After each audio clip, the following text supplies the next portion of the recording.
Salam, bugün sizinlə bəşəriyyətin taleyini dəyişən bir dövrə baxırıq, qara ölümün Avropanı necə silkələdiyinə.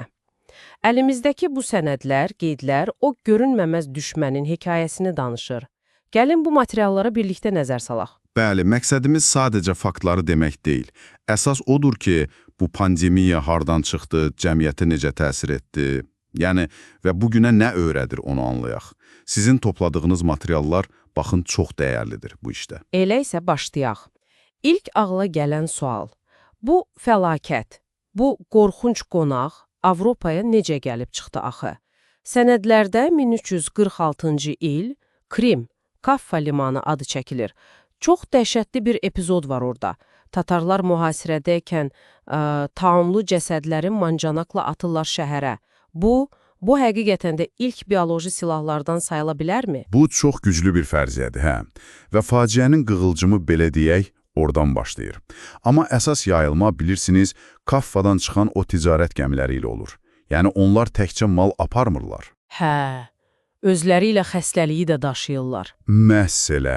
O gəmilərdəki sıçovullar, yoluxmuş sıçovullar, onların birələri, bütün bunlar limanlara yayılır. İtaliyadan başlayır, sonra Aralıq dənizi, oradan da qitənin içərilərinə. Marsel, Barcelona, London, Paris, ölüm sanki dəniz yolları ilə səyahət edirdi. Bəs xəstəliyin özü necə idi? Mənbələrdə Yersinia pestis bakteriyası adı çəkilir, bubon taunu deyirlər. O qara ləkələr, şişlər, bubonlar adı da oradan gəlir deyəsən.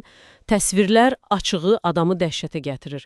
Qəfil yüksək hərarət, titrəmə, qusma, o ağrılı limfa düyünləri. İşin ən qorxulu tərəfi isə sürəti idi. Çox vaxt yoluxanlar bir neçə günə, bəzən heç o qədər də çəkmirdi, ölürdülər. Və təbii ki, o dövrdə bunun bir müalicəsi yox idi.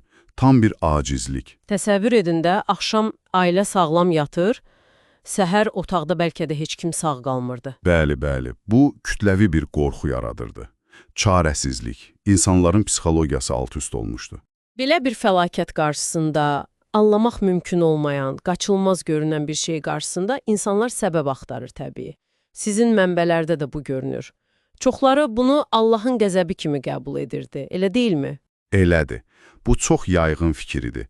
Hətta özünü qamsılayan o flagellantlar kimi ifrat dini cəryanlar da məhz bu qorxu və çarəsizlik zəminində ortaya çıxdı. Və təəssüf ki, bu qorxu başqa bir şeyə də yol açdı, günah keçisi axtarışına. Bəli, bu da çox acı bir həqiqətdir. Yəhudi icmaları hədəf alındı. Güya quyuları zəhərləyirlər. Tamamilə absurd iddialar idi, amma kütləvi qətliamlara səbəb oldu. Hətta kilsə belə o dövrün ən qüdrətli institutu bu fəlakət qarşısında belə deyək, aciz qaldı. Bu da yəqin ki, insanların inamını sarsıtdı. Tamamilə. Kilsənin nüfuzu ciddi şəkildə zəiflədi, həm mənəvi cəhətdən, həm də çoxlu sayda din xadiminin ölümü ilə fiziki olaraq. Bu, dini inanc sistemində böyük sarsıntılar yaratdı. Və bütün bu xaosun, qorxunun ortasında o qəribə fiqurlar peyda olur, taun həkimləri. Sənədlərdəki o təsvirlər, uzun, quş dimdiyinə oxşayan maskalar, qara plaşlar. Yadınızdadır yəqin. Dimdiyin içinə otlar qoyurdular deyə qeyd olunur. Niyə axı? Bu, o dövrün tibbi anlayışı ilə bağlıdır. Miasma nəzəriyyəsi. İnanırdılar ki, xəstəlik pis hava, zəhərli buxarlar vasitəsilə yayılır. O maskadakı otlar da güya havanı təmizləyib həkimi qorumalıydı. Yanlış idi əlbəttə, amma o dövrün düşüncəsini əks etdirir. Amma təbii ki, zamanla o qorxunc görünüş özü ölümün simvoluna çevrildi. Gələk nəticələrə. Bu qlobal fəlakət dünyanı necə dəyişdirdi? Mənbələr deyir ki, Avropa əhalisinin az qala yarısı, bəzi yerlərdə hətta 60% məhv oldu.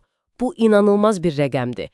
Cəmiyyətə təsiri necə oldu bunun? Dəhşətli demoqrafik zərbə iqdal. Amma bilirsiniz, hər böyük böhran özü ilə dəyişikliklər də gətirir.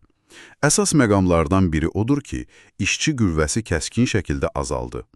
Bu isə köhnə feodal sistemin, belə deyək, təməllərini laxlatdı. Yəni, sağ qalan kəndlilərin əməyi qədrə mindi. Məhz elə. Birdən-birə bunların əməyi çox dəyərli oldu. Bu da onlara daha yaxşı şərtlər, daha yüksək maaş, daha çox hüquq tələb etmək üçün bir fürsət verdi.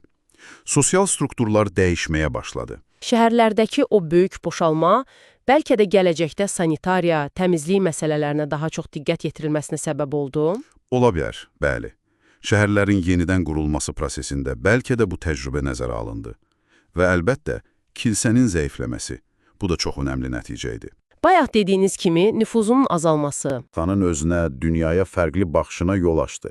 Bir çox tarixçi hesab edir ki, bu, intibah dövrünün başlamasına təsir edən faktorlardan biri idi. Yəni, dağıntıların içindən yeni bir mərhələnin toxumları cücərirdi, belə də demək olar. Çox maraqlıdır ki, sizin sənədlərin bəzilərində taunun, yəni Yersenia pestisin tamamilə yox olmadığı da qeyd edilir. Müasir dövrdə də, məsələn, Madaqaskarda hələ də yoluxma halları olurmuş. Doğrudur. Bakteriya təbiətdə, xüsusilə gəmiricilər arasında hələ də mövcuddur. Amma əsas fərq görürsünüz bundadır. Bugün bizdə çox güclü antibiotiklər var. Taun artıq vaxtında aşkarlanarsa, müalicəsi mümkün olan bir xəstəlikdir. Orta əsrlərlə müqayisədə vəziyyət tam fərqlidir. Həm tibbi biliklərimiz artıb, həm də informasiyanı yaymaq, qabaqlayıcı tədbirlər görmək imkanlarımız var. Beləliklə, yekun olaraq deyə bilərik ki, qara ölüm sadəcə keçmişdə qalmış bir dəhşətli hadisə deyil. O, həm də insan təbiətinin, cəmiyyətlərin böhran anlarında necə reaksiya verdiyinin, o qorxunun, amma eyni zamanda dözümlülüyün də bir güzgüsü kimidir. Sizin mənbələr bunu çox aydın göstərir. Bəli, və bu təhlili bitirərkən sizə bir düşüncə üçün mövzu. Bu tarixi güzgüyə baxmaq. Keçmişin kölgələri ilə, kütləvi qorxu, günah keçisi axtarışı, yanlış məlumatlar kimi şeylərlə yenidən üzləşəndə, biz o dərslərdən nəticə çıxarmağa, daha müdrik davranmağa, nə qədər hazırıq? Bu, məncə, sizin araşdırdığınız bu materialların bizə verdiyi ən dərin suallardan biridir. Cavabı da özümüzdə axtarmalıyıq.